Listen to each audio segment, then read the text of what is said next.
Maintenant, je veux partir. Donc, comment une femme de pasteur doit se vêtir dans La société, voilà, à dans la l'église. société et puis à l'église. Voilà, ok, amen. Amen. La Bible nous parle de décence. La Bible nous parle d'être décent, d'être vêtu décemment. C'est-à-dire que le corps est couvert. Le corps est couvert, ça veut dire qu'il fait chaud.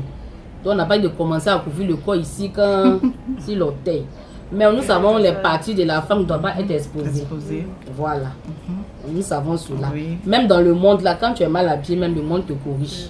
Oui. Donc c'est pas nous l'église qui n'ont pas nous corriger. Oui. Voilà, donc il ne faut pas se dénuder, il ne faut pas porter des vêtements transparents, des vêtements dénudés où on voit des parties, des vêtements moulants, voilà, dérangeants.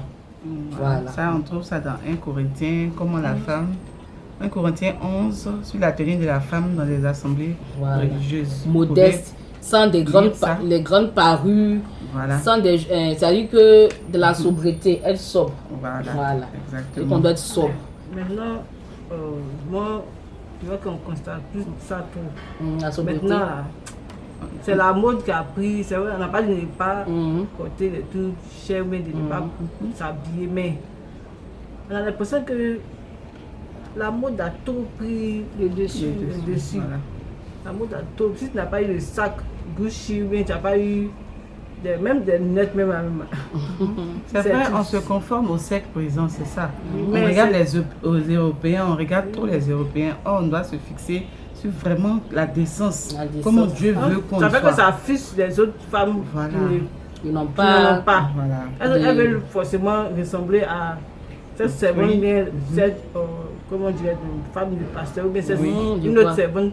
Et puis maintenant, elles sont obligées d'aller prendre des crédits pour s'endetter, tout ça. Mais il faut montrer aux fidèles que on n'a pas besoin d'acheter des trucs trop chers, mais des trucs tout à la mode. Il faut vraiment être sobre. Sur cette question-là, moi j'ai dit toujours aux gens que dans la vie on vit selon ses moyens. Ça peut être à l'église comme hors de l'église. Bon, à l'église là, Dieu nous demande la sobriété, la simplicité et tout. Mais quand tu sors, tu vas hors de l'église. La païenne qui en a de se faire plaisir, tu ne vas pas lui dire il faut t'habiller simplement, elle va te crier dessus. Elle se dit qu'elle a besoin de vivre dans son argent. Donc moi j'exhorte tout un chacun à ne pas être envieux. Dans la vie, il faut vivre selon ses moyens. Moi je ne me plains pas quand quelqu'un qui a 1 million par mois, ça va payer de 100 000, ça me dit rien. Il me dit qu'elle a son argent. Relatif, c'est proportionnel à son salaire, si c'est fait plaisir à hauteur de tel montant. Mais toi, à ton niveau, toi qui es enfant de Dieu, il faut que tu calcules tout. C'est-à-dire qu'il faut faire les choses en fonction de ta situation. Ça, il ne faut pas être envieux. Quand tu n'es pas envieux, là, tu n'envies pas quelqu'un. Moi, il dit toujours que souvent, tu vas payer ton pain de 1000 francs. Quand tu vas t'habiller, tellement l'onction de Dieu est sur toi, là. Et comme on dit dans le monde, tu déjà plus que celle, ça déjà plus que celle qui allait payer habiller 50, 100 000 francs. Tu es obligé de dire maintenant, ma robe a coûté tant, parce que ça ne ressemble à rien. Mais toi, en tant qu'enfant de Dieu, la grâce de Dieu a fait que ton vêtement moins cher a eu de la valeur. Parce que Dieu a rendu ça glorieux sur toi. Quand on te voit même, il y a une gloire, une brillance qui est sur toi. L'autre là, elle n'a pas l'obligé maintenant d'afficher les prix de ses articles pour donner la valeur, alors que la valeur n'y est pas. Donc, il faudrait que nous soyons sobres aussi, simples, voilà, simples, voilà. Et puis, il faut éviter, comme je dis là, de parler de ce qu'on a. Au fait là, tu peux avoir des choses de valeur, il ne faut pas exposer et puis indisposer ton prochain avec. On a assis, on a fait de faire le culte, on a assis là. Et puis, ce n'est pas un même. Et puis, tu nous dis le prix de ton sac. Est-ce que ça coûte le prix de ton sac qu'on est venu à l'église? Non. C'est une information qui ne va rien apporter à notre vie. Donc, finissons le culte, rentrons chez nous. Mais des bien-aimés frères et sœurs, quand j'ai cette habitude-là de dire le prix de telle chose, j'ai payé ça à tel endroit, j'ai eu ça à tel prix pour indisposer les autres. Ça là, c'est même pas intelligent. Franchement, c'est pas intelligent. Voilà. On va être envieux. Voilà. Maintenant, toi aussi, il ne faut pas provoquer douleur dans le cœur des gens. Toi qui as eu les moyens là, tu n'es pas obligé de nous afficher les prix de tes affaires. On a assis là, non, ma robe a coûté tant, on t'a même pas interrogé. Non, ça là c'est cher, ça coûtait tant. C'est inutile. C'est inutile. Et moi, tu me disais, ta chose là, c'est vilain. Là, ça t'a découragé, tu as pu me dire ça. Je dis, c'est vilain, ta monnaie est restée là-bas. Il faut aller récupérer ta monnaie parce que tu as dépensé inutilement. En fait, je pense que la femme du pasteur, elle doit bien se comporter. Bon, comme ce qu'elle a dit, il faut t'habiller décemment. Bon, je pense que la femme du pasteur, ou bien n'importe quelle femme chrétienne, bon, Le Père a dit, nous sommes la lumière du monde. Il faut être la lumière. On doit savoir que tu es la femme du pasteur. Bon, c'est pas que tu vas aller porter les habits de 1 million que tu vas prouver. Il y a ton comportement, ta manière de t'habiller bien chic, les bras bien longs, voilà, tu es bien vêtie, tout ça là. Ton voile sur le côté. Parce que maintenant, il y a beaucoup d'hommes qui n'aiment pas attacher le voile. Donc, pourtant, c'est écrit dans la Bible que la femme doit se voiler. C'est écrit dans des anges. Voilà, son autorité. On a l'habitude de dire que la chevelure est le voile de la femme. Pourtant, si tu lis bien dans la Bible, c'est 1 Corinthiens 11, il est écrit que si tu ne veux pas te voiler, il faut te raser la tête.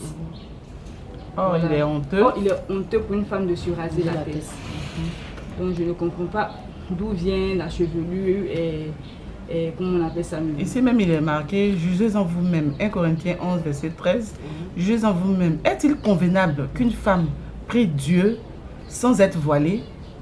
Normalement, quand tu rentres dans une nation, nos sœurs musulmanes, elles ont vu ça. D'abord dans les traditions, et puis d'abord même, devant Dieu même, tu dois être voilé.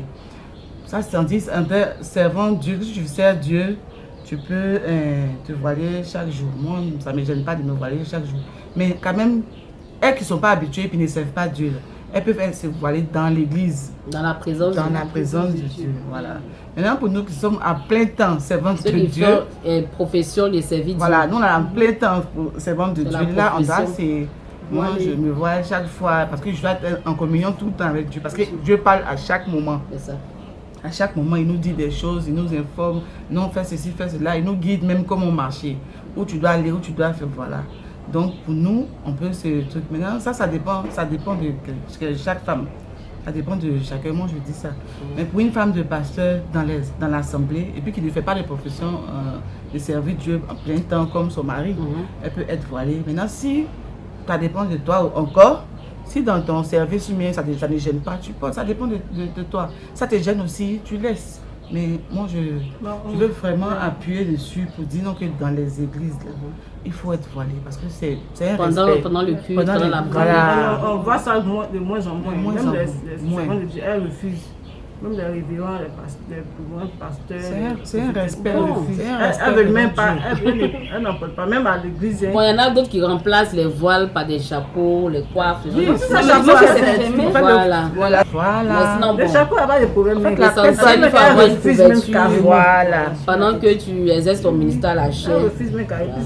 C'est pas bon. En tout cas, c'est vivement conseillé, bibliquement parlant. Bibliquement parlant, c'est ça. Les gens disent non, on va prendre ce qu'on veut dans la Bible et puis laisser d'autres choses. Parce que c'est vraiment. Et puis on laisse le reste. Corinthiens, ça c'est dans le Nouveau Testament. C'est de prier et puis d'enseigner et sensibiliser. Voilà. Parce que tant que quelqu'un n'est pas convaincu de quelque chose, tu vas beau lui étaler les faits, ça ne va pas le toucher. Donc je pense que pendant que nous prions, on a se souvenir des femmes pour que dans la prière soient convaincues de cette réalité biblique. Voilà. Et puis maintenant qu'elles sont convaincues, là c'est facile. Voilà. Il y a d'autres qui n'enseignent pas ça. Il y a d'autres qui ont peur que les églises se vident. Non. Parce que les femmes, là, elles aiment se faire belles pour sortir. Mais il y a des personnes qui parlent, mais elles ne veulent pas. Moi, j'ai une amie qui a dit, elle dit non que son pasteur dit ça, mais elle s'en foutait. Oh, normalement, il faut être voilé. Il a dit dans 1 Corinthiens 10 ici, 11-10, c'est pourquoi la femme, à cause des anges, doit avoir sur la tête une marque de l'autorité dont elle dépend. Voilà. Donc, à cause des anges, tu dois te voiler parce que tu dois rendre compte. Et puis, quand eux ils rendent compte, quand Dieu les envoie comme ça, va dire à telle femme, il faut savoir qu'une femme doit être voilée. Donc, ils savent qu'une femme doit être voilée. Donc, s'il vient que tu n'es pas voilée là, ils ne vont pas te donner ta commission, ils vont pas te donner le cadeau que le Seigneur a prévu pour toi. Donc, il faut être voilé et puis tu vas. Maintenant, dans le travail, on dit rendez à César ce qui est à César. Si dans ton boulot, dans ton travail, on dit non, il ne faut pas te porter, tu intercèdes. Nous, en tout cas, pour nous, on fait cette profession-là, tu intercèdes. Et puis, on peut te dire, Dieu peut tout faire, hein? Dieu peut tout faire. Donc, on peut te dire, non, que c'est pas grave, madame, vous pouvez porter. Vous pouvez porter. Mais pour quelqu'un ça n'intéresse pas et puis il ne fait pas de profession de service, il peut attendre, il peut laisser. Mais dans l'église, en présence de Dieu, pour le respect de Dieu, pour les anges, tout ça là, il faut au moins le minimum de respect pour se voiler un peu, fermer un petit chapeau, un truc pour fermer la tête, tout ça. Et puis, tu sors, tu finis, tu peux enlever si tu veux. Et puis en plus, on est femme de pasteur, donc il faut que, bon, ensuite le pasteur parle, et puis la femme, bon, sa femme ne présente pas. Le peuple ne va pas suivre. Ils ne vont pas suivre, ils vont dire que non, lui là même il vient raconter quoi, sa femme même elle fait la même chose. Donc on s'en fout. C'est à cause de la femme aussi, elle doit donner l'exemple. Bien sûr. L'exemple en tout genre, en tout lieu. Ça c'est le côté. La parole qui est prêchée par le pasteur en question. Voilà, là le côté, ça c'est le côté voile.